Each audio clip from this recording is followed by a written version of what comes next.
Asyhadu an la ilaha illallah wahdahu la syarikalah wa asyhadu anna Muhammadan abduhu wa rasuluhu wa sallallahu alaihi wa ala alihi wa ashabihi wasallam. Amma ba'du.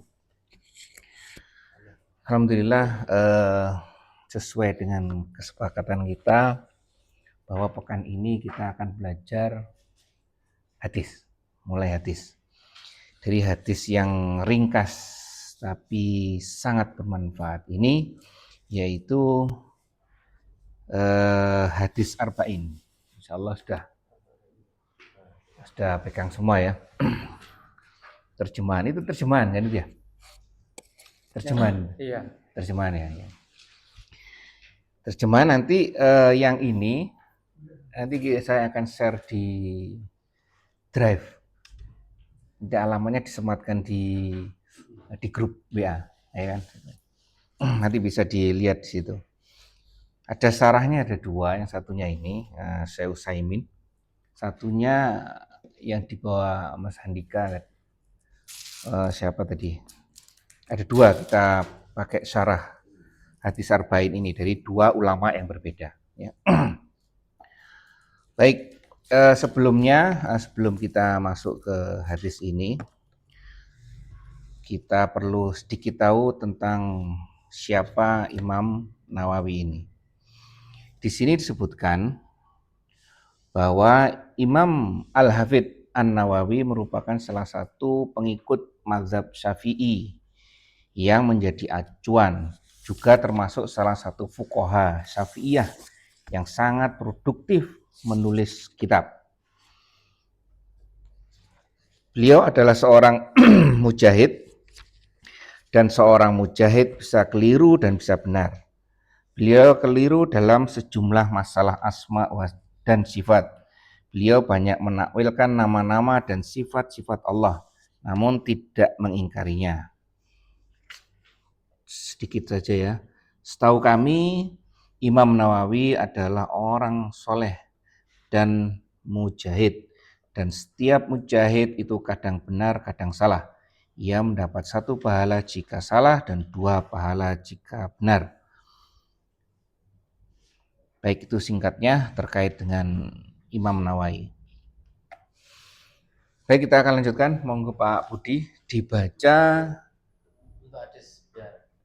Oh, ya, ayo Pak gantian. Benar, enggak apa-apa. Ayo. Hadis pertama. Al-awwal hadis an Amirul Mukminin Abi Habs Umar ibn Khattab radhiyallahu anhu qala sami'tu Rasulullah sallallahu alaihi wasallam yaqul innamal a'malu binniyat wa innama likulli imri'in ma nawa faman kanat hijratuhu ila Allah wa rasulihi hijratuhu ila Allah wa rasulihi wa man kanat hijratuhu lidunya yusibuha aw imra'atin yankihuha fahijratuhu ila ma hajarat ilaih. Rawahu imaman muhaddits Abu Abdullah Muhammad ibnu Ismail ibnu Ibrahim. Ini hadisnya kan dari hadis mana? Hadis apa? Abu Khari yang pertama. Ini cuman riwayat hadisnya yang di bawah, perlu dibaca juga. Nggak usah, nggak perlu. Terjemahnya? An Amirul Mukminin Abi Hafsah, dari Amirul Mukminin Abu Hafsah Umar bin Khattab radhiyallahu anhu. Qala, ia berkata, aku mendengar Rasulullah sallallahu alaihi wasallam bersabda, sesungguhnya setiap amal itu tergantung pada niatnya. Dan sesungguhnya seseorang itu hanya mendapatkan sesuai dengan apa yang diniatkannya. Barang siapa ia hijrah karena Allah dan Rasulnya, maka hijrahnya dinilai karena Allah. Barang siapa yang hijrahnya karena Allah dan Rasulnya, maka hijrahnya dinilai karena Allah dan Rasulnya. Dan barang siapa hijrahnya karena harta dunia yang hendak diraihnya, atau karena wanita yang hendak dinikahinya, maka hijrahnya itu hanyalah kepada apa yang menjadi tujuan hijrahnya. Sudah. Ya, baik. Kita akan menggunakan metode yang kemarin sudah saya sampaikan ya. yaitu yang pertama LLKR. Lafadznya seperti apa yang sudah kita baca. Secara literal ini adalah terjemahannya. Terus ini konteksnya seperti apa. Kemudian relevansinya. Ya. Jadi kita akan gunakan metode yang sederhana ini dalam membahas hadis di kajian kita ini, ya. Sederhana sekali ini. Misalkan hadis yang pertama ini. Lafadz sudah dibaca. Ya kan? Literalnya sudah dibaca. Ya kan? Dah. Jadi dari dua ini sekarang masuk ke yang tiga. Konteksnya sebenarnya apa sih? Jadi asbabun murudnya apa? Atau kejadian yang mengikuti hadis ini turun pada saat apa? Ingat nggak? Ada keterangannya di situ? Kalau di sini nggak ada. Hah? Nggak Kalau ada, di kitab ya? yang ini nggak ada. Kalau Di sini nggak ada juga di sini. Di sini nggak ada juga. Oke, berarti karena nggak ada, kita lanjutkan aja ya. Di sini kita permulaan wahyu seperti apa? Nggak apa-apa, kita lanjutkan. Jadi kita kembali ke artinya ya. Dari Amirul Mukminin Abu Hafs Umar bin Khattab. Artinya hadis ini diriwayatkan oleh Umar, ya kan? Khalifah Umar. Terima kasih. Siapa Khalifah Umar? Hah? Pak Bardi? Khalifah Umar siapa? Pak Mando? Nah, Khalifah kedua, ya kan? Jadi kita perlahan-lahan ya membahasnya ya. Terkait dengan munculnya nama Umar bin Khattab sebagai Amirul Mukminin, ya kan? Kita ingat sejarah sebentar. Setelah sepeninggal Rasul,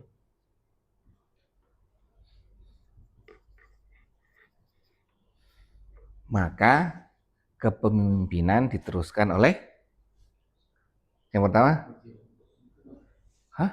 Katanya kedua. Khalifah pertama? Abu Bakar. Abu Bakar. Terus yang kedua? Umar. Terus yang ketiga? Utsman. Kemudian Ali. Terus setelah itu? Muawiyah. Iya, Muawiyah. Loh. Si apa? Cucu pertama, Hasan. Nanti saya sedikit ya, Hasan. Setelah ini, Muawiyah.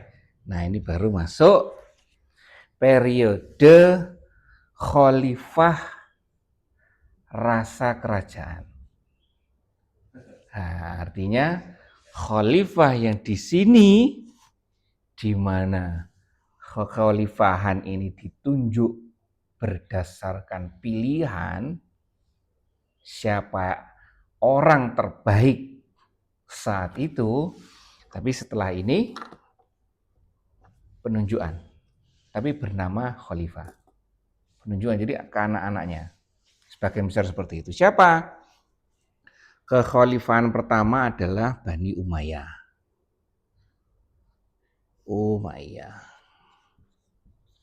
Diawali dari siapa? Ini diawali dari Muawiyah bin Sufyan, sahabat Rasulullah ini. Bin Sufyan. Setelah Bani Umayyah, kemudian Bani ini kan? Putranya Umayyah. Ini banyak ini nanti. Ini maksudnya baninya ini ya. Bani ini kalau ini insya Allah 10 keturunan, terus setelah itu ganti. Ganti Bani siapa? Ganti gak? Ayo. Nah ini Abbasiyah. Setelah itu ini paling banyak nih, ini 30 generasi insya Allah. 20 sampai 30 generasi. Setelah itu Bani yang terakhir yang runtuh. Bani yang terakhir yang diruntuhkan oleh Kemal Atatürk. Nah, Bani Utsmaniyah, Bani Ottoman bahasa Inggrisnya tuh. Utsmaniyah. Runtuh pada tanggal 3 Maret 1924. Sejak berapa ini ya? Rasulullah itu tahun Masehinya berapa berarti? 600-an lah, kita ngomong 650-an lah ya, plus minus 650 Masehi sampai 1300-an. Kira-kira plus minus 1300-an tahun bertahan pemerintahan Islam yang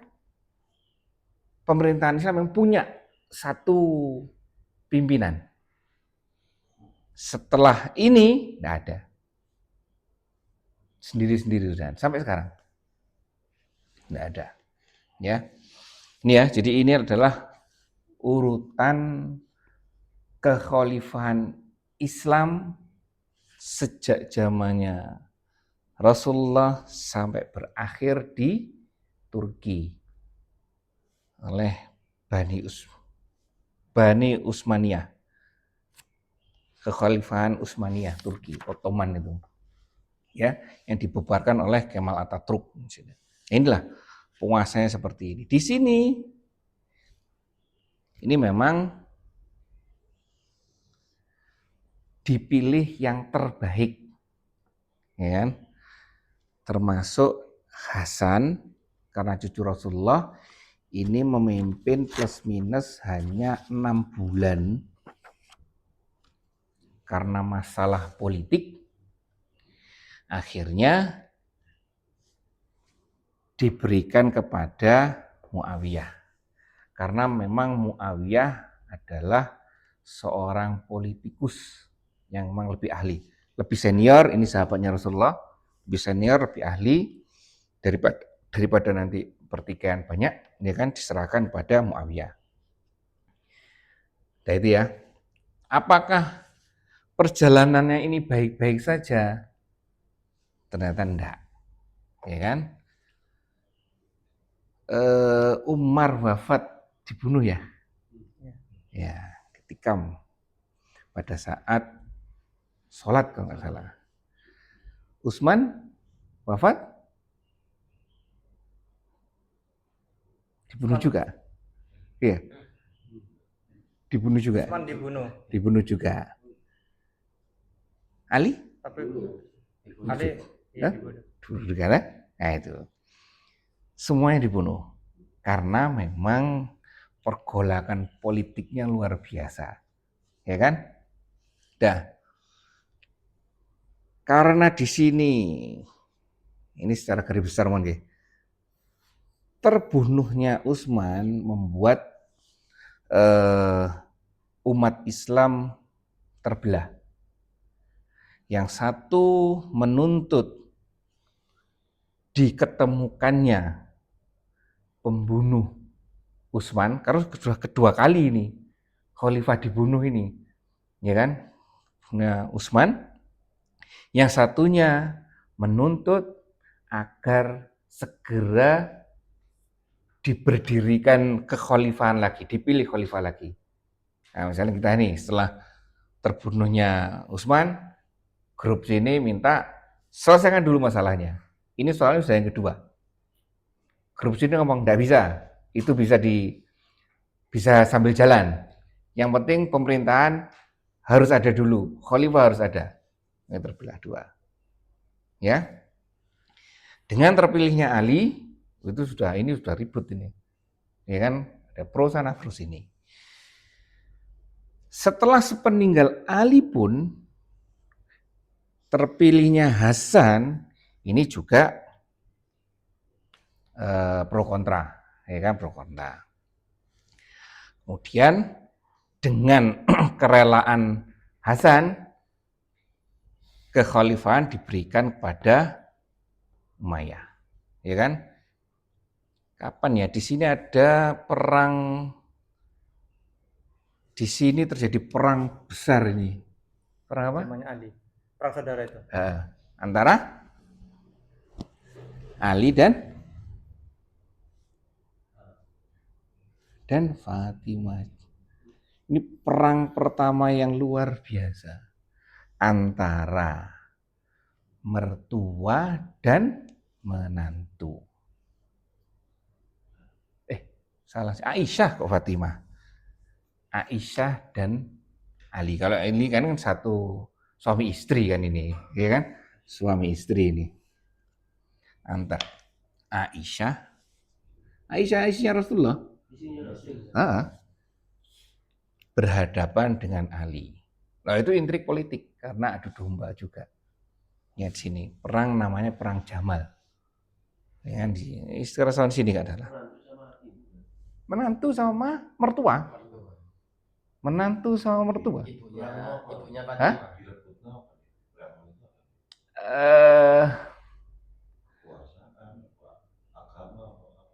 Masalah pembunuhan Utsman. Pokoknya penyelesaian ini. Penyelesaian terkait dengan pembunuhan Utsman ini. Apa nih? Mungkin pembahasan ini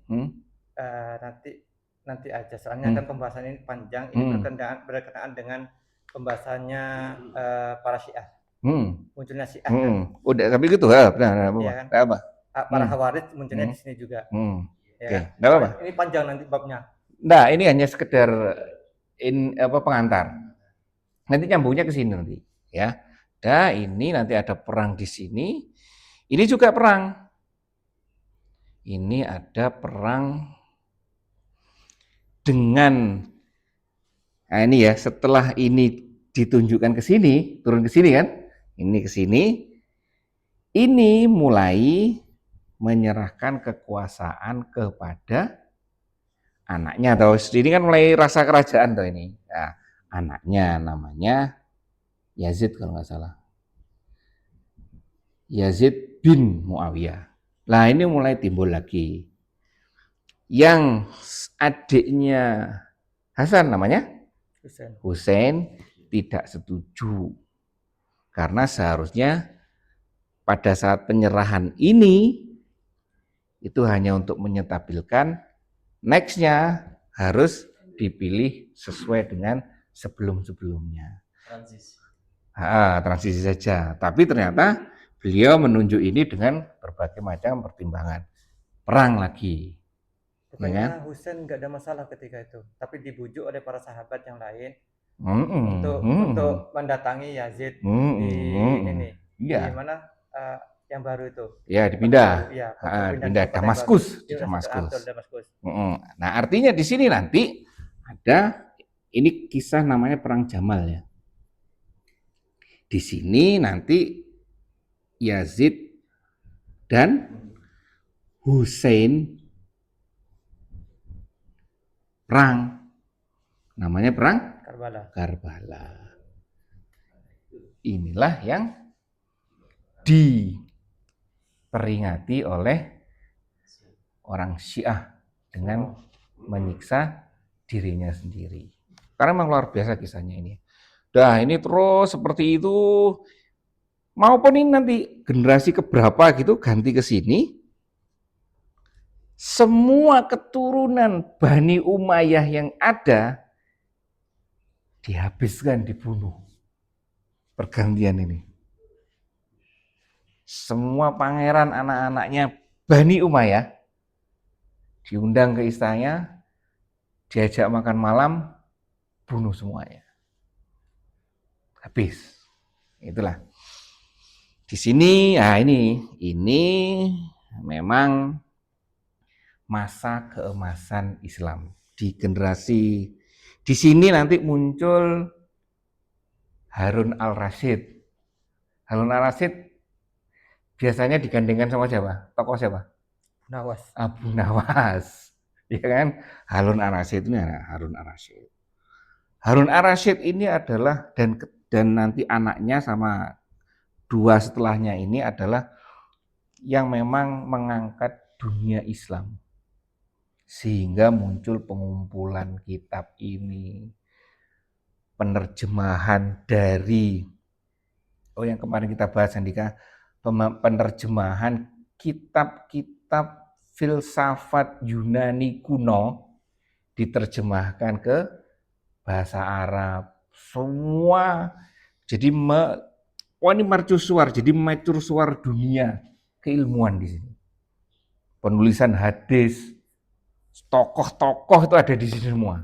Mulai yang misalkan kita terlepas dari akidahnya ya, mulai dari Ibnu Sina, Al-Farabi, Al-Ghazali, Al-Afiros, Ibnu Rushd. Ibnu Rushd ini adalah orang yang diidolakan oleh Mark Zuckerberg. Siapa Mark Zuckerberg? Pendiri Facebook. Dia heran, kenapa kalian orang Islam tidak suka sama Ibnu Rushd, sedangkan saya orang yang non-Islam mengidolakan dia. Luar biasa ini, ya kan? Terlepas dari akidahnya ya. Itu ya. Ini kemudian Bani Utsmaniyah ini sama juga pergolakan politik ya. Baik. Ini sekedar kita tahu bahwa perjalanan. Nah, ini menggambarkan apa? Nanti di sini juga di periode-periode ini banyak muncul hadis-hadis palsu. Kenapa? Untuk mendukung pemerintahannya, kekhalifahannya. Seperti itu. Di sini terutama Bani Umayyah ini banyak muncul hadis-hadis palsu. Ya. Baik. Kita alhamdulillah hidup di zaman sekarang, informasi yang sudah sangat terbuka sehingga kita bisa belajar dari para ilmuwan hadis yang sudah berwenang untuk memilih hadis mana yang baik, hadis mana yang palsu, ya. Baik, inilah sejarah tentang sedikit ke pemerintahan Islam. Umar bin Khattab ada di bagian kedua ini, ya. Dia berkata, saya mendengar Rasulullah Shallallahu Alaihi Wasallam bersabda, sesungguhnya setiap perbuatan itu tergantung dari niat. Ini menarik ini ya. Semua perbuatan tergantung dari niat.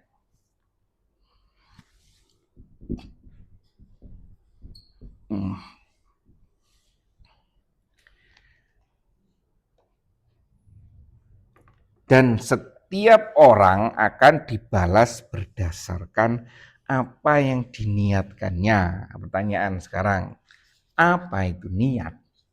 Coba ayo. Ada yang menyampaikan enggak? Apa itu niat?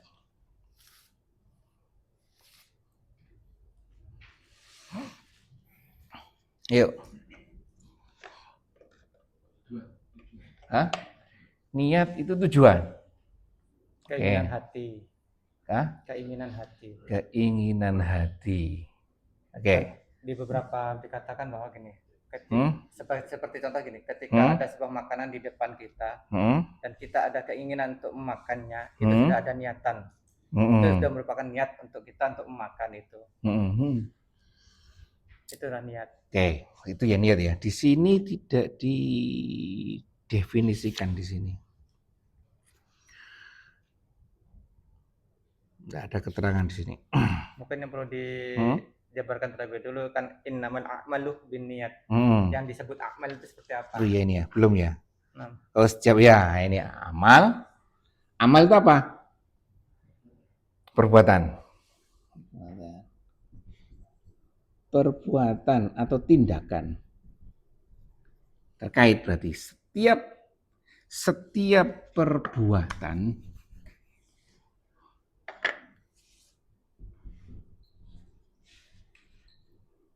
berdasarkan niat. Nah, perbuatan apa kemarin? Amal kemarin. amal nih kalau Hah? menurut ulama ada 3. Hah? Perbuatan, Hah? perkataan, Hah? pikiran. Oke, yang ini ya. Perbuatannya ada tindakan, lisan, dan satunya apa? Pikiran, Pikiran. perkataan, pikiran. Pikiran, oke. Kemarin kita sudah bahas, tuh. Amal itu apa? Amal itu adalah sebuah tindakan. Ini kemarin kan, sebuah tindakan yang berasal dari, berasal dari, hah? Kemarin kan ini dari data yang di otak kita, ya kan? Data kemudian ditambah dengan nafsu, ya kan? Setelah data, nafsu ditambah dengan godaan setan. Ini ditambah dengan aturan. Dah menimbulkan sebuah kesimpulan. Nah, kesimpulan ini mendasari sebuah perilaku. Kemarin kan? Oke. Korelasinya apa? Apakah kesimpulan ini identik dengan niat ini?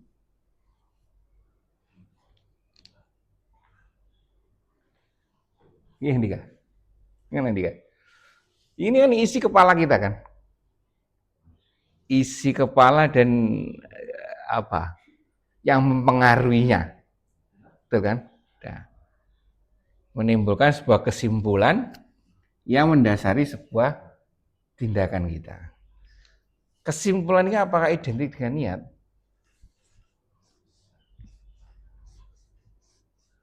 Hah? Iya. Iya. Mana? Ini kan? Hah?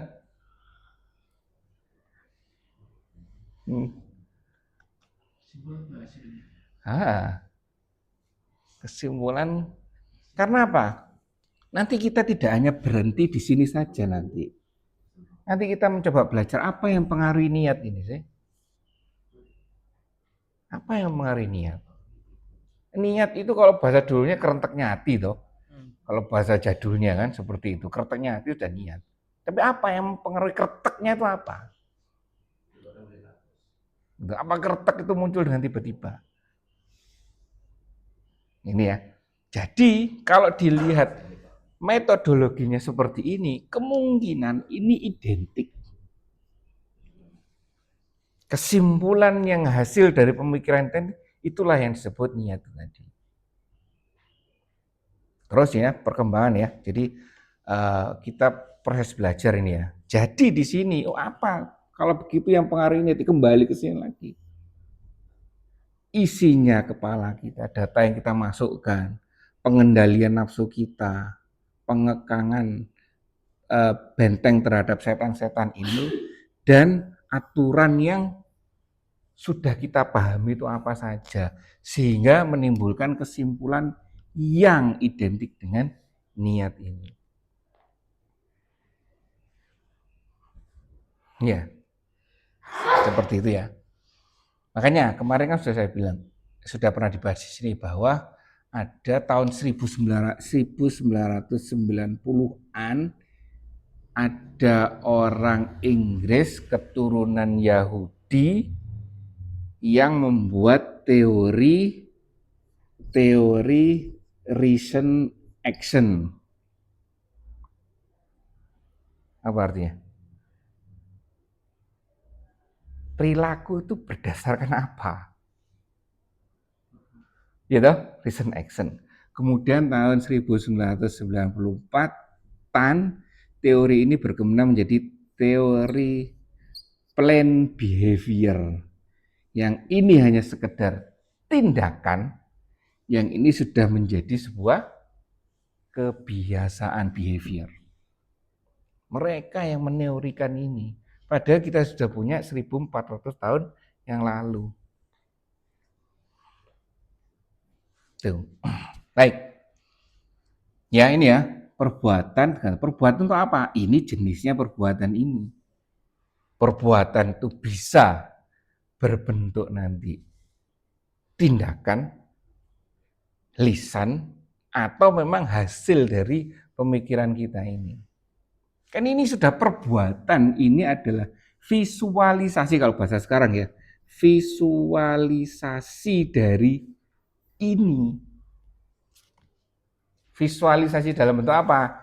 Tulisan, verbal, apalagi banyak. Ya, ya. Jadi terkait dengan sederhana ya mungkin. Sederhana tapi luar biasa ini. Apa itu amal? Amal itu adalah sebuah tindakan. Kalau kemarin Handika nulis respon apa? Reaksi.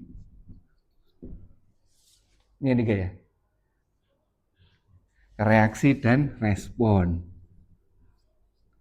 Handika kemarin bisa membedakan ini antara reaksi dan respon. Sama di sini letaknya.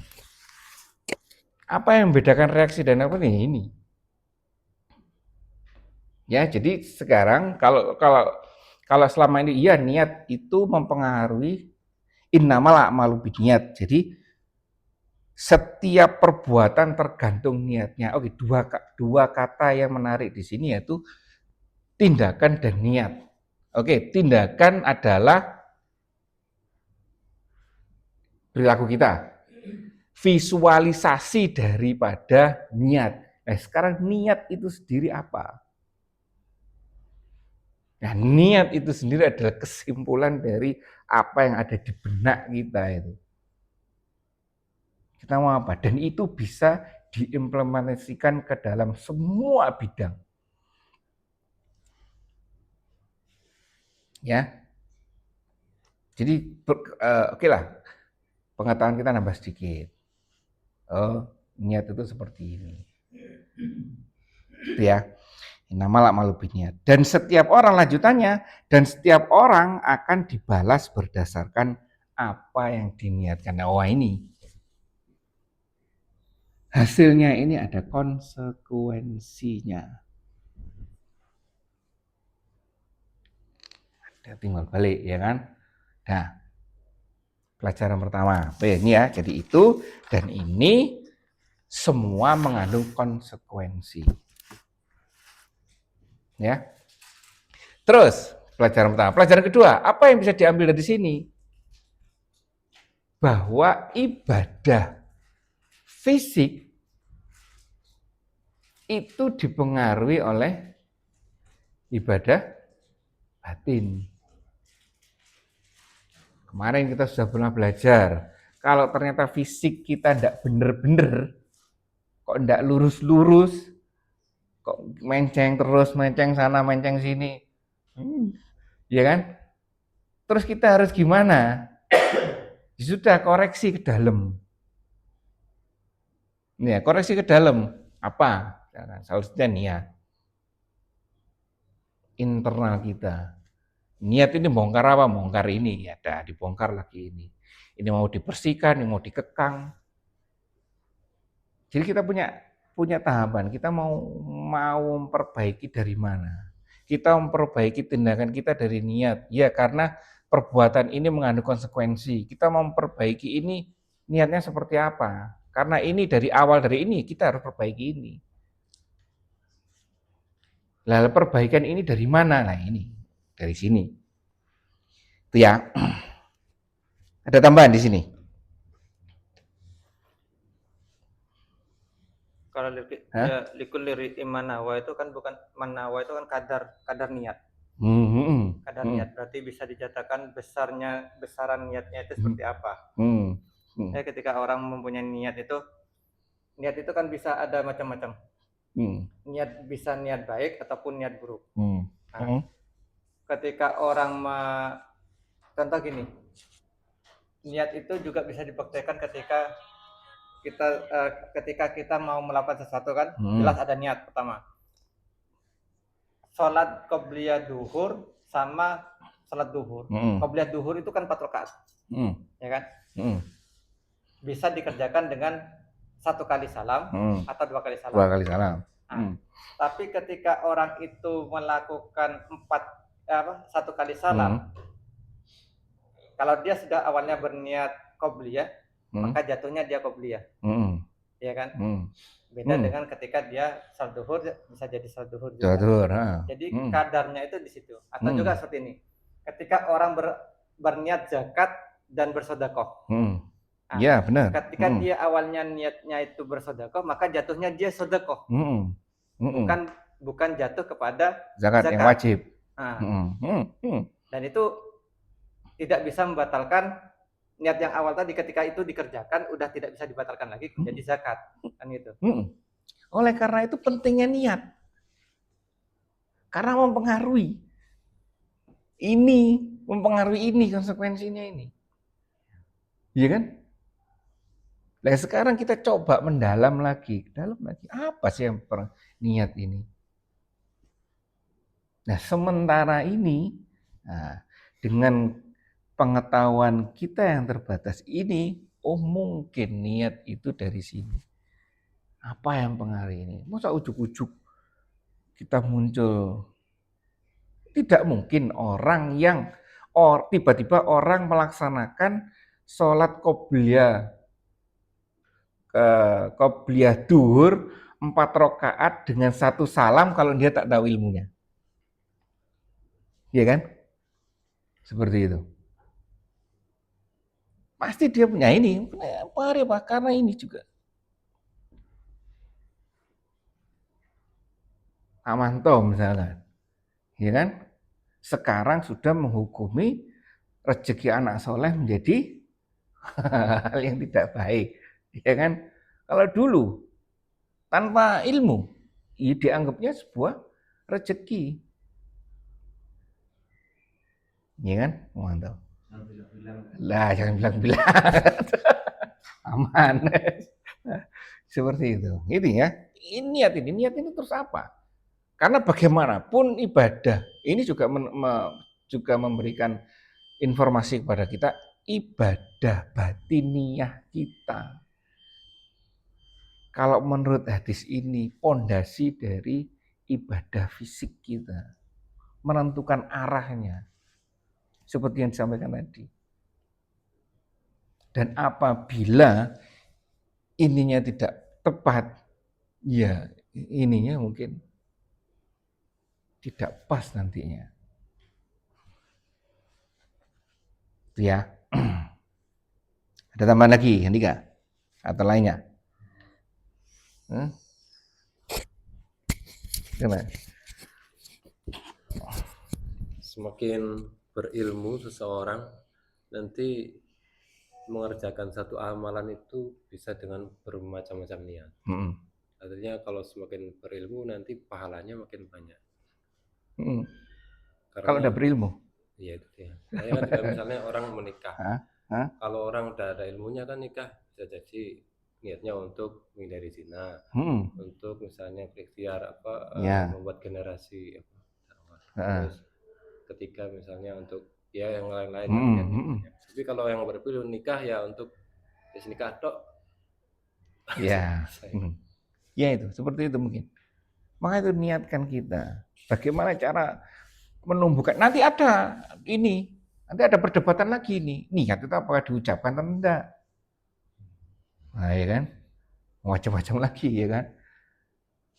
Udah kita sepakati, terserah itu sesuai dengan pengetahuan masing-masing. Kan? Tapi yang jelas apa yang pengaruhi niat itu kita harus tahu. Sehingga kita bisa memberikan dampak perbuatan pada niat ini. Seperti yang Handika tadi, orang yang berilmu terhadap perbuatan, ini ada dua reaksinya yang kemarin dibahas sama Andika, ditulis di statusnya Andika. Saya komentari. Ini kan, apa bedanya ini dan ini? Sama atau ini? Innamal a'malu binniyat. Amal ini bisa reaksi atau respon. Reaksi adalah, Andika? Sifatnya langsung cepat. Cepat. Terus? Respon tuh pikir dulu baru. Nah, reaksi itu langsung spontanitas. Iya kan? Spontanitas. Kadang tanpa memikirkan ilmunya. Tapi kalau merespon, dicerna dulu, masukkan dulu, ya kan? Diolah dulu, walaupun itu waktunya sepersekian detik, baru merespon. Nah ini ya, makanya itu dengan niat ini seperti ini kan nanti dipecahkan. Oh kemungkinan niat itu seperti ini, kemungkinan perbuatan jadinya seperti ini. Jadi ketika ada stimulus yang masuk ke kita harus bereaksi atau kita harus merespon. Nih. Bahkan kebiasaan. Gimana? Kebiasaan sholat mau di rumah kan sholat subuh kan. Karena sudah niat di rumah sholat subuh. Di sini kadang nggak banyak kak. Bunyinya kan sudah termasuk niat. Berangkat jalan dari rumah sudah niat. Iya, bukan banyak berangkat dari rumah. Jenengan mandi. Iya mandi niat. Sudah termasuk rangkaian dari apa? Aktivitas sholat subuh berjamaah di masjid. Iya, nah itu. Makanya itu ya. Nah sekarang kalau sudah dipecah seperti ini kan enak. Sehingga kita bisa seperti yang sudah sering saya sampaikan di sini, sehingga kita tidak hanya melihat ini sebagai aktivitas ibadah yang mahdoh saja. Tapi ibadah ghairu mahdoh, misalkan mendirikan perusahaan. Innamal a'malu binniyat seperti apa? Ya niatnya bikin SOP-nya seperti apa? Visi misinya seperti apa? Struktur organisasinya seperti apa? Kalau diterjemahkan kepada dikorelasikan, nah ini tadi direlevansikan dengan apa yang kita hadapi sekarang. Kita mendidik anak, niat kita agar anak itu baik, itu niat kita. Ya kan? Aktivitas kita apa? Dengan mengerjakan tugasnya. Nah, itu kan? Nggak cocok akhirnya. Dasarnya dari mana kok Anda mengerjakan tugasnya anak ini? Dengan berharap anak lebih baik ini, menjadi baik ini. Ya. Ini sekarang lagi ada kabar ya, baru ya. Apa? Gerakan mengantar sekolah. Bapak mengantar sekolah ya? Hah? Iya ada ya? Nggih, Mas ya. Surabaya atau Indonesia? Hah? Oh, Jawa Tengah? Atau Pak Deddy Mulyadi saja? Jawa Barat? Apa? Oh, bersepeda. Jalan kaki. Jalan kaki. Ya, enggak boleh naik motor toh? Iya, artinya enggak boleh naik. Enggak boleh diantar, enggak suruh jalan kaki. Atau naik sepeda? Enggak, jalan kaki. Ah itu. Itu. Kalau yang itu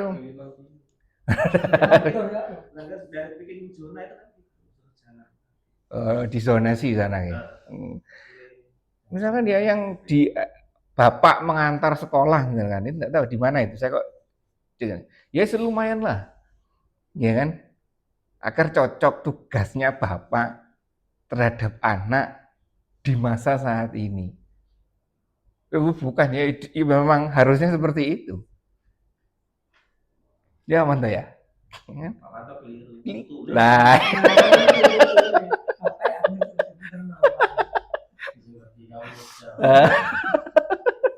Ya, ya itu. Jadi ini nanti bisa dikembangkan kemana-mana, iya kan? Bisa niatnya apa, perbuatannya harus cocok gitu loh. Karena nanti di sini mengandung konsekuensi yang harus kita pertanggungjawabkan. Kan tadi tidak cocok kan? Saya ingin anak saya menjadi anak yang soleh ketika dilahirkan. Doakan bersama-sama soleh. Terus ketika akikoh juga didoakan. Ketika sunat sudah doakan. Ketika sekolah, wah ini sudah orang tuanya sudah ngalor ngidul sudah. Dengan cara yang tidak tepat, yang ini. Ya. Terus gimana? Oke, moga.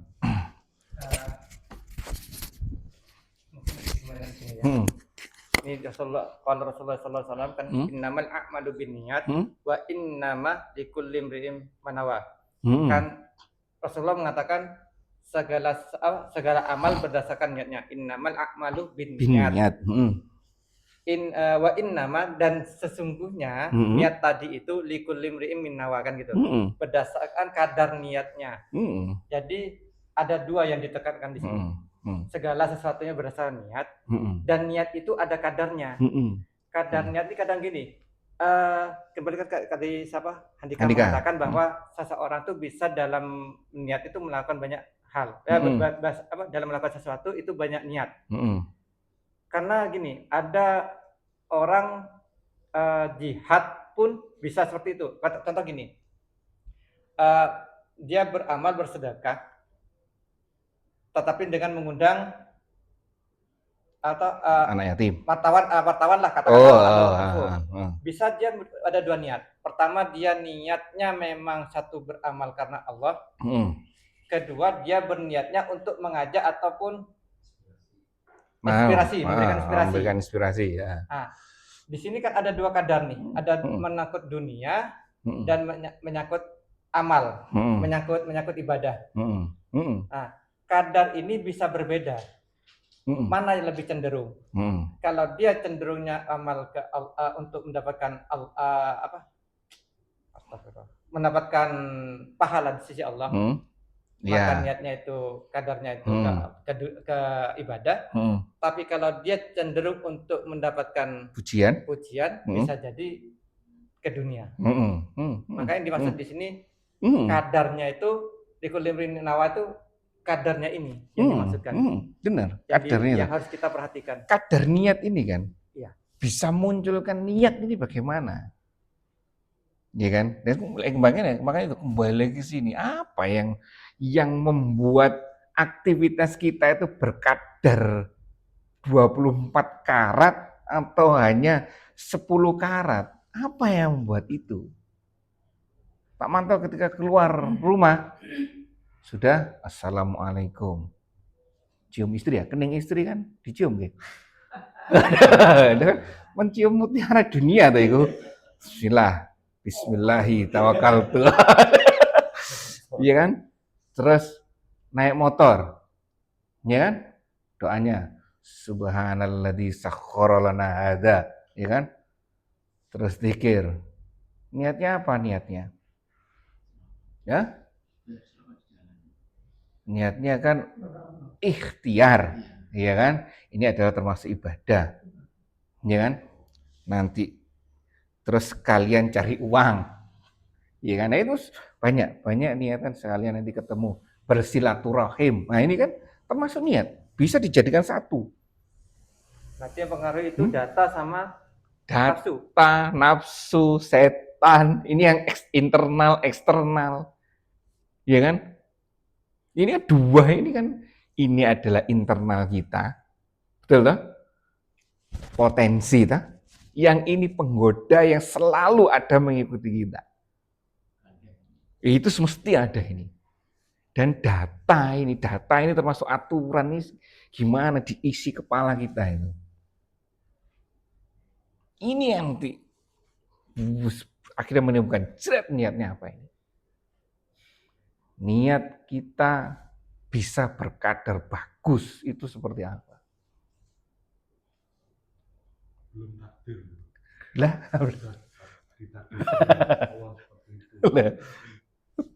bagaimana Allah menurunkan takdirnya kalau tidak berusaha? Lah, ya. Harus berusaha juga ini data ini, memperbanyak data, termasuk aturan ini ya, memperbanyak data ini. Sehingga ketika Pak Manto saya contohkan ini keluar rumah, satu, mencari nafkah. Dua, silaturahim. Ketiga, dakwah. Kebetulan teman-temannya Islam ya? Sholat. Dakwah. Iya kan? Taat pada pemerintah. Iya kan? Itu jadi satu itu. Seperti yang disampaikan tadi.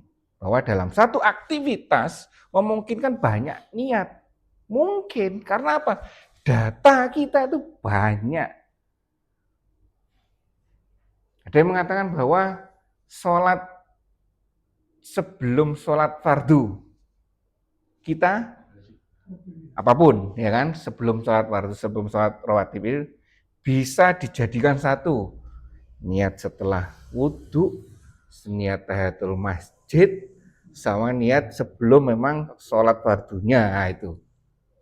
Kalau orang tidak punya pengetahuan, masa mungkin bisa menjadikan satu ini? Iya kan? Paling niatnya apa? Terus Pak Manto loh. Pak Manto tadi sudah sholat 2 rakaat, kok sekarang sholat lagi? Sholat apa? Malah munculnya seperti itu. Iya kan? Sholat kok banyak-banyak.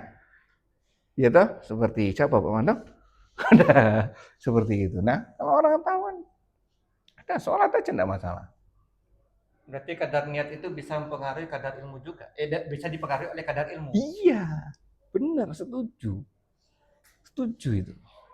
Benar itu. Karena bagaimanapun ini kadar, ini kan terkadang kadar niat mempengaruhi kualitas aktivitas kita.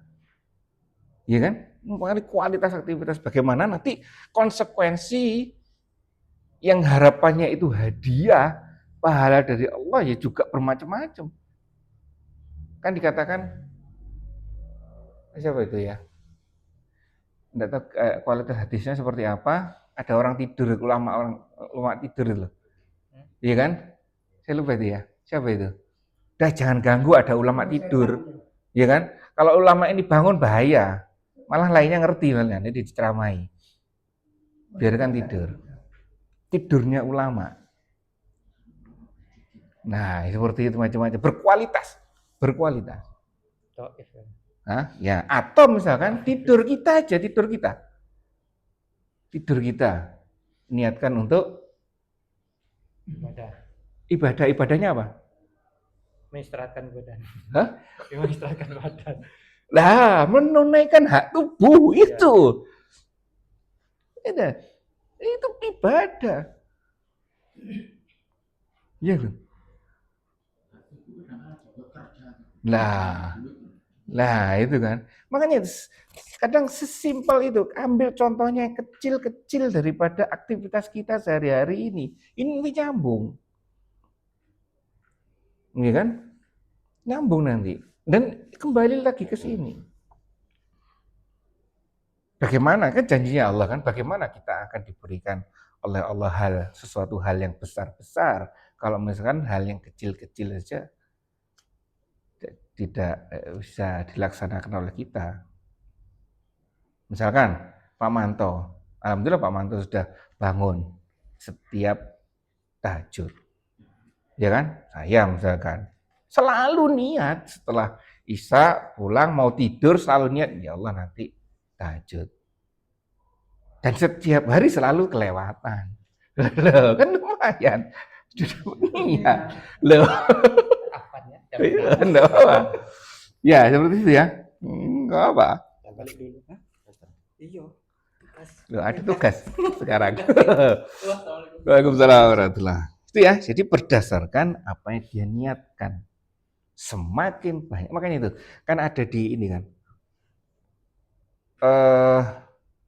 Seperti silaturahmi memperpanjang umur.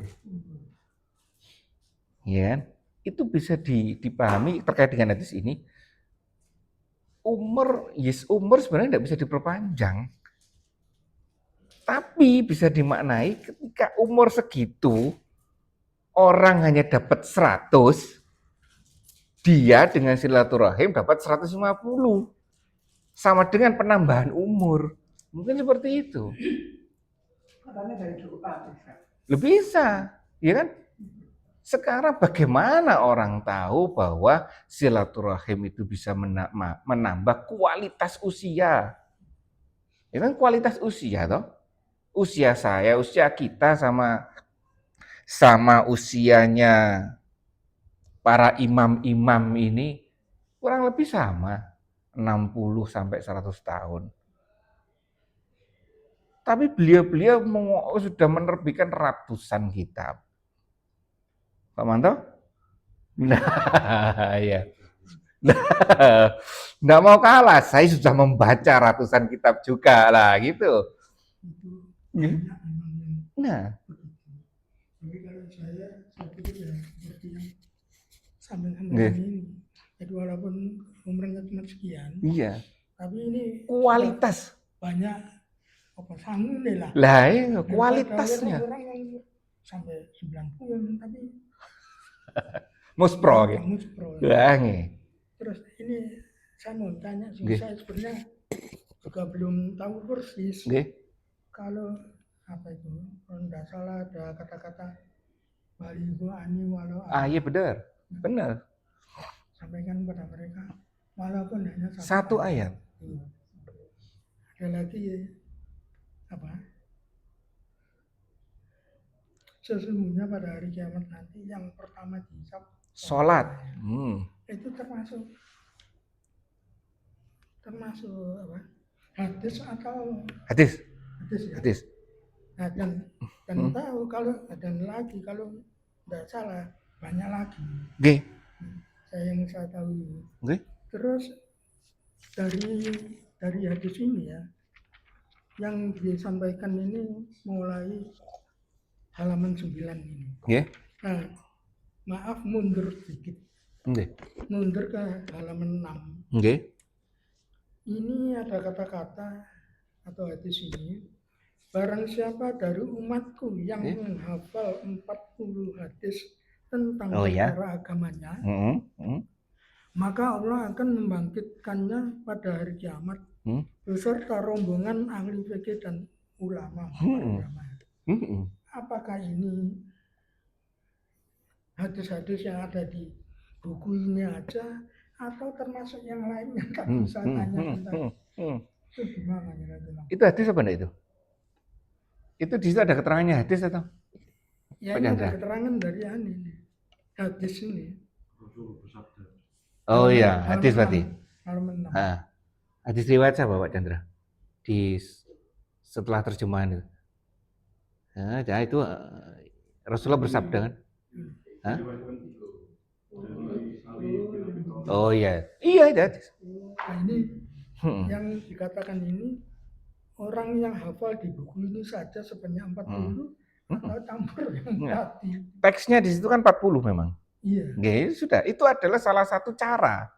Nah, maksud saya orang yang termasuk menghafal 40 ini harus yang dari buku ini saja atau yang campur tadi itu yang saya tanyakan. Masuk banyak lagi kalau itu campur itu atau kalau teksnya di sini mungkin hanya 40 ini. Tapi harapannya ya kan, kalau kita sudah 40 hadis hafal ya termasuk. Walaupun enggak plek ini ya.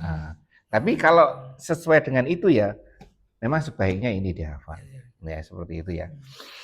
Dan itu ya, jadi kembali ke sini. Jadi kualitas niat ini nanti berakibat pada kualitas perbuatan dan juga kualitas hadiah yang akan kita dapatkan. Lanjutannya, siapa yang hijrahnya? Hijrah sekarang. Hijrah apa Pak Manto? Pindah apa? Nah, kalau dulu adalah pindah dari kota, negeri yang ini ke negeri yang tidak memungkinkan menjadi memungkinkan atau mudah menjalankan aktivitas ibadah. Kalau sekarang lebih luas lagi maknanya, yaitu hijrah dari apa Manto? Kejahilan menjadi apa? Menjadi apa ya? Kebaikan apa? Yes, pokoknya seperti itu. ya kan? Habis gelap terbitlah terang. Seperti itu. Nah, hijrah apa? Hijrah. Nah, masing-masing kan bisa memaknai itu. Saya sudah hijrah dari sini ke sini. Ya kan? Seperti itu. Jadi hijrah luas ya sekarang. Ingin mendapatkan keriduan dengan dasar ingin mendapatkan keriduan Allah. Ini yang penting ya. Dan Rasulnya. Maka hijrah kepada keriduan Allah dan Rasulnya, ya kan? Gimana? Dan siapa yang hijrahnya karena ini? Siapa yang hijrahnya karena Allah dan Rasulnya? Ikhlas artinya akan mendapatkan hadiah dari apa yang diusahakan. Hadiahnya bersambung, terutama hadiah akhirat nanti. Ya kan? Dan barang siapa yang hijrahnya karena dunia yang dikehendakinya atau karena wanita yang dinikahinya, maka hijrahnya akan bernilai apa yang dia niatkan. Ya. Nyambung. Sehingga di sini dicontohkan dari aktivitas niat dan innamal a'malu binniyat ini diberikan contoh hijrah. Inilah aktivitas yang nyatanya itu adalah hijrah. Bila hijrahnya itu ikhlas karena Allah, ya sudah akan dapat sesuai dengan apa yang diniatkan. Kalau enggak ya enggak. Ya. Nah, ini semakin memahamkan kepada kita bahwa niat ini memang benar-benar posisinya itu sentral sekali. Sangat vital dan harus kita tahu ini. Dan tidak hanya, selama ini kan kita terkotak hanya niat sholat, niat ini, ibadah-ibadah yang mahdoh saja. Padahal di luar itu banyak yang harus kita perhatikan niat kita. Ini apa ya? Iya, jadi ini yang harus. Bagaimana menambah ya kembali lagi ke data ini tadi. Ya, itu ya. Ada tambahan Andika? Punya niat apa? Ini, ya. Buang kereta di jalan, niat apa? Ngambil toh. Aku dayaan di jalan. Ya, seperti itu. Tapi niatnya untuk apa? Orang lain. Kalau niatnya untuk medsos, itu ya. Ya itu ya. Di sini memang banyak keterangannya, tapi saya ambil yang poin-poinnya saja. Ada tambahan yang dikain dari buku satunya itu? Ada tambahan nggak? Di sini ada pertanyaan yang menarik ini. Apakah terus hijrah ini wajib atau enggak? Hah? Nah, itu kembali lagi, ya kan?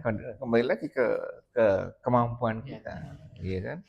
Kita sudah tidak nyaman ini, saya harus hijrah, orientasi sudah berubah, ya kan? Ketemu saya orang ini Loh, sama Pak Manto hubung masjid toh. Oh, jadi pertemuan dulu. Oh, makanya. Ya kan, luar biasa pertemuan itu. Siapa? Orang sana. Oh, bukan jenengan. Bukan. Oh, jenengan kuat ya. Sampingnya kontrak. Mau kontrak di A. Demi mari ngombe jare ini. Akhirnya malam orang main minum sampingnya kontrak. Ya. Melo. Kapten. Saya kata enggak.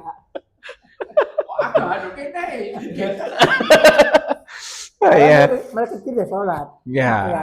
Ya, itu ya. Ini apa ya? Sekarang alhamdulillah kan? Alhamdulillah. Nah itu ya.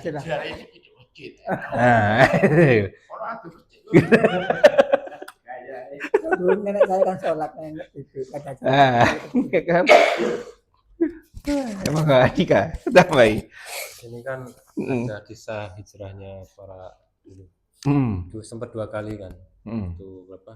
5 Hijriah sama 7 Hijriah. Mereka hijrah ke Abbasiyah, karena Ethiopia. ditindas kaum musyrikan di Makkah. Nah, untuk sekarang ini misalnya kondisi lingkungan kita misalnya, wah di sini udah ruwet, tiap hari berisik, saya mau ibadah susah atau tidur susah. Apakah bertahan atau bertahan berdakwah atau hijrah itu ke tempat yang sunyi yang lebih tenang? Bagus itu. Kembali lagi sekarang, kemampuan kita untuk ini merespon ya, jangan mereaksi, merespon lingkungan kita. Kembali lagi itu. Ya, walaupun Pak Manto dulunya mungkin niatnya enggak hijrah, tapi tanah yang murah. Lah, ya kan? Sama Allah ditunjukkan di sini. Lah, ya kan? Tapi ternyata ada hidayah, sedikit hidayah. Pak Manto itu, oh dekat masjid. Itu ada timbul kesenangan. Itu belum ada niat untuk rutin ke masjid, belum ya? Belum ada. Saat itu. Saya dulu pernah sholat subuh loh. Waktu keluar sama Pak Hamzah, mobil. Sholat subuh yang Itu ya. Ya seperti itu. Tapi Allah sedikit demi sedikit, ya kan? Mendekatkan kita. Sampai saya kisah iso.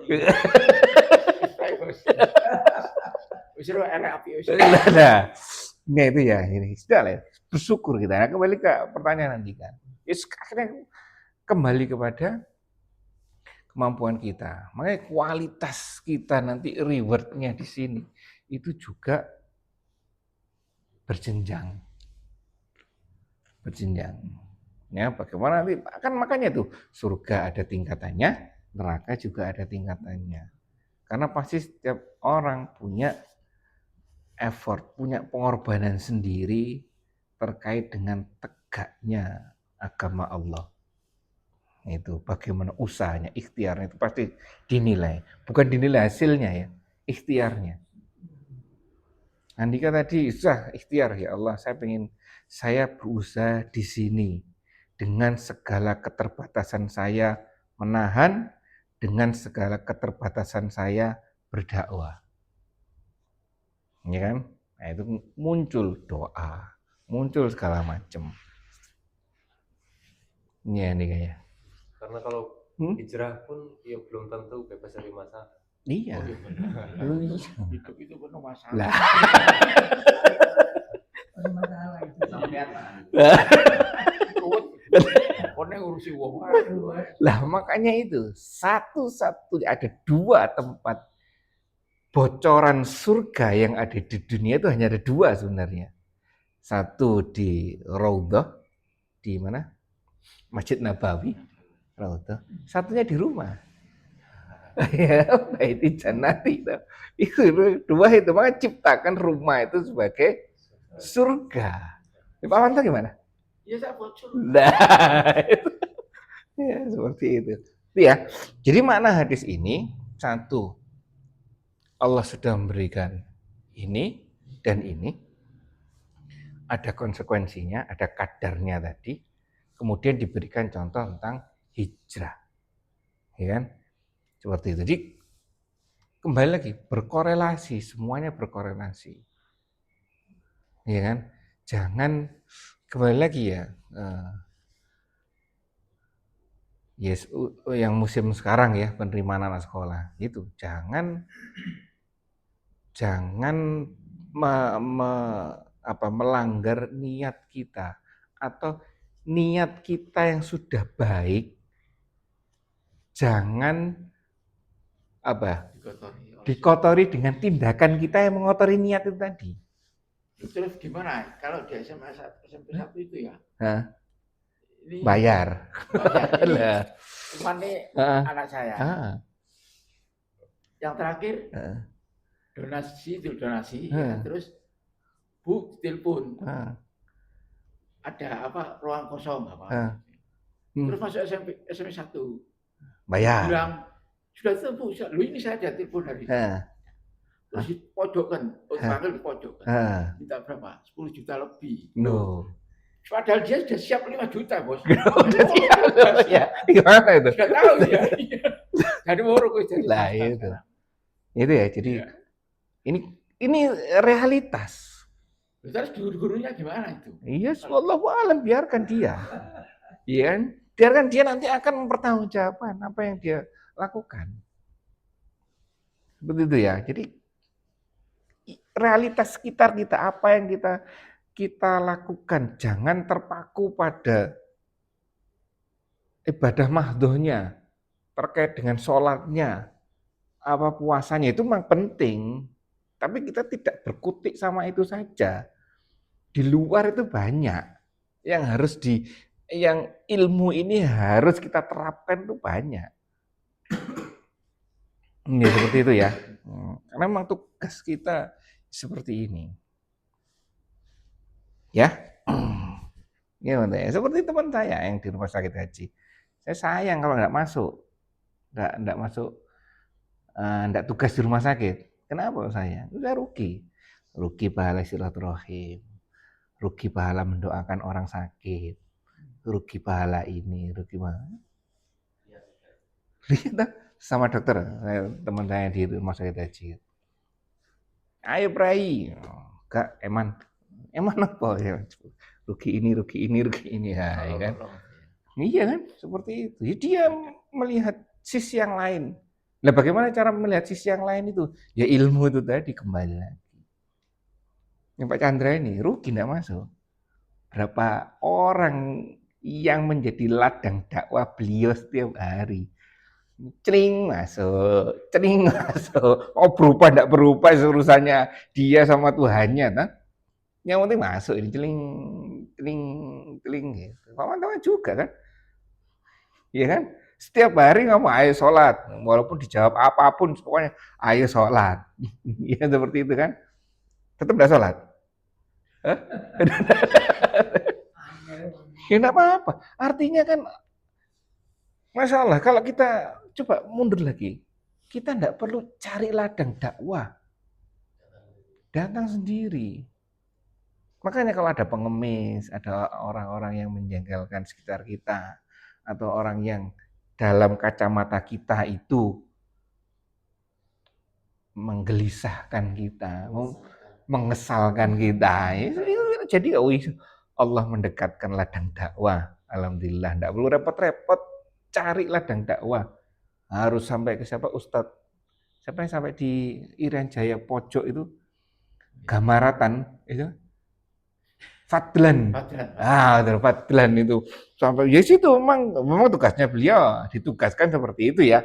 Peran beliau seperti itu. Tapi kita mencontoh seperti beliau kan, bekal kita apa ya kan, dan segala macam. Beliau ditombak sini, dipanah kakinya sudah tenang-tenang. Kalau kita kan ya beda kan, ya kan. Suruh jalan 1 malam aja sudah enggak kuat. Beliaunya jalan 3 hari 3 malam. Ya kan, seperti itu. Nah, yaitu. Oh, berarti Allah sudah memudahkan kita untuk mendatangkan ladang dakwah itu. Ya, seperti itu. Jadi enak. Lihat semuanya dari sudut pandang yang positif. Ya. Ini seperti yang kisahkan, wallahu a'lam, kisah ini benar atau enggak terkait dengan Gus Dur itu. Gus Dur kan seorang pengemis, peminta, bukan pengemis, peminta. Gus Dur sama si A, saya lupa. Si peminta itu ngomong, anak saya sakit atau apa, saya lupa. Saya sudah dikasih sama Gus Dur uang. Si temannya ini protes ke Gus Dur. Gus, jenengan tahu kalau dia itu berbohong, apa yang dikasih? Ya kan? Jawabannya Gus Dur apa? Saya tahu, makanya saya tahu kalau dia berbohong, makanya saya kasih. Seperti itu jawabannya. Saya tahu karena dia berbohong, makanya saya kasih. Harapannya apa? Supaya sudah cukup dengan dari saya ini, terus dia enggak bohong ke sana kemari lagi. Seperti itu ya. Baik. Sampai di sini ada tambahan lagi ya, Nika. Jadi jangan selama ini kita terfokus pada niat sholat, niat ini, itu mau bener harus itu kita ketahui. Tapi lainnya itu masih buahnya gitu loh. Ya, mantap ya. Ada tambahan nanti Kak? Menarik ini. Anak-anak yang niat orang tua menyekolahkan anak itu mungkin terbagi. Yang niat yang bagus kan untuk mencerdaskan si anak niat sekolah. Yang satu lagi orang tua ngikutin ngerjain PR. Jadi kan niatnya untuk si anak bisa gampang naik kelas dan gampang lulus. Yang gampang lulus dapat jasa, gampang kerja. Caranya bener apa salah? Nah, itu dia. Jadi ya kan? Cuma si anak cuma untuk dapat nilai bagus, jadi orang tua membantu. Kalau yang satu orangnya membiarkan anak yang ini, jadi supaya anaknya itu cerdas. Perkara nanti naik kelas mudah atau lulus atau enggak, yang penting anaknya cerdas. Roy Gerung kan gitu kan. Ijazah itu bukan menandakan, cuma menandakan orang pernah sekolah. Bukan menandakan kepandaian. Bukan menandakan orang berpikir, enggak. Terus Nggih. kalau anak SD ada PR, terus nggak orang tua ya apa itu? Ya itu sebenarnya enggak seperti itu. Dan cerdaskan anak. Jadi orang tua itu harus memotivasi anak. Jangan dikerjakan. Karena ada kan yang gitu. Enggak. Ada PR orang tua yang dikerjakan. Enggak. Karena nanti berdampak anak menjadi terlena. Jaga nih orang tua, ya kan? Dan bahayanya anak itu tidak tahu tanggung jawab bahwa saya harus seperti ini, saya harus seperti ini, tidak tahu. Dia harus sekolah, saya tidak pernah membangunkan. Jadi kalau terlambat sekolah, terlambat, nggak apa-apa. Nanti saya tidak ini, itu kan tanggung jawabmu. Konsekuensi dari apa yang kamu lakukan. Seperti itu. Jadi kalau seperti itu, sekali, 2 kali, 3 kali, mungkin bolos ya, pasti ada dampaknya ke dia.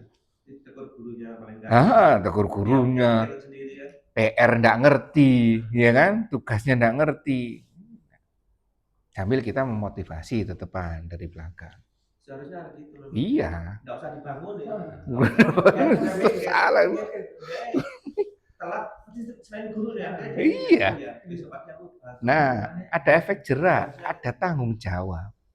Kalau enggak, kan kita menyiapkan anak-anak, kita ngomong anak ya, menyiapkan anak-anak itu untuk di dunia luar, iya kan? Yang di dunia ini itu keras, ya kan?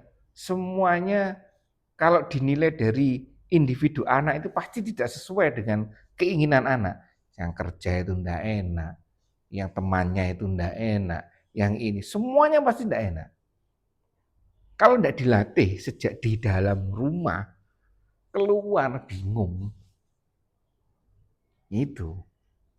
Jadi benar-benar di rumah ini ya sudah pelajari dengan ajari anak-anak itu dengan sesuatu yang benar. Seperti itu. Ini apa sih siapa? Pemikiran orang dulu kan aku orang Chinese juga. Mengontrak sekolah kan. Dikasih PR sekolah dari sekolah. Itu orang tua yang ribut. Telepon kan. Aku suruh kerjakan. Iya. Itu. Keliru besar itu. Keliru. Orang tua yang ribut. Telepon atau Ya itu ya. Jadi usahakan kita mendidik anak, ya kan? Mendidik anak. Nah, bagaimana caranya mendidik anak? Bagaimana cara kita mendidik anak kalau kita sendiri pengetahuan tentang mendidik anak itu juga nol? Nah, itu kan seperti itu. Ada saudara di Semarang itu juga gitu. Dulu posisinya di atas. Yang bagus, secara ekonomi segala macam bagus. Anaknya dimanja terus. Sekarang ketika ada masanya ketika orang tuanya sudah kurang karena usia itu, ya anaknya ini tidak bisa berkembang. Tidak mau mikir. Soalnya sudah tersedia semuanya, iya kan? Sudah tersedia semuanya. Jiwa fight-nya tidak ada, berjuangnya tidak ada. seperti Pak Fahri yang kecil ya Pak? Fadli. Kata di belakang tadi. Itu ya. Yang sudah itu adalah pendidikan untuk anak, ya kan? Kalau enggak gitu dia enggak akan berangkat. Seperti itu. Nanti kan kita ditanya Allah, sudah mendidik? Sudah, selesai sudah. Jadinya seperti ini, Allahu a'lam. Ya Manta ya. Sekarang Pak Manta sedang mendidik cucu.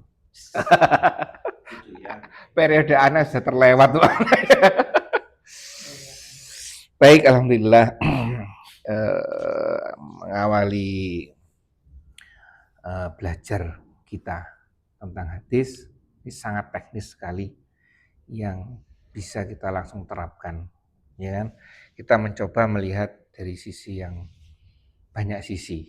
Makanya saya harapannya nanti seperti tadi ada yang komentar ini, komentar ini, komentar ini, komentar ini. Sudah ada kita bisa melihat sisi yang lain. Oh, ternyata seperti ini. Ternyata seperti ini, ya. Semoga apa yang kita pelajari bermanfaat untuk kita, terutama untuk akhirat kita. Kurang lebihnya saya maaf. Kita tutup majelis kita ini dengan bacaan hamdalah dan doa penutup majelis. Alhamdulillahirabbil alamin. Subhanakallahumma bihamdika asyhadu an la ilaha illa anta astaghfiruka wa atubu ilaik. Assalamualaikum warahmatullahi wabarakatuh.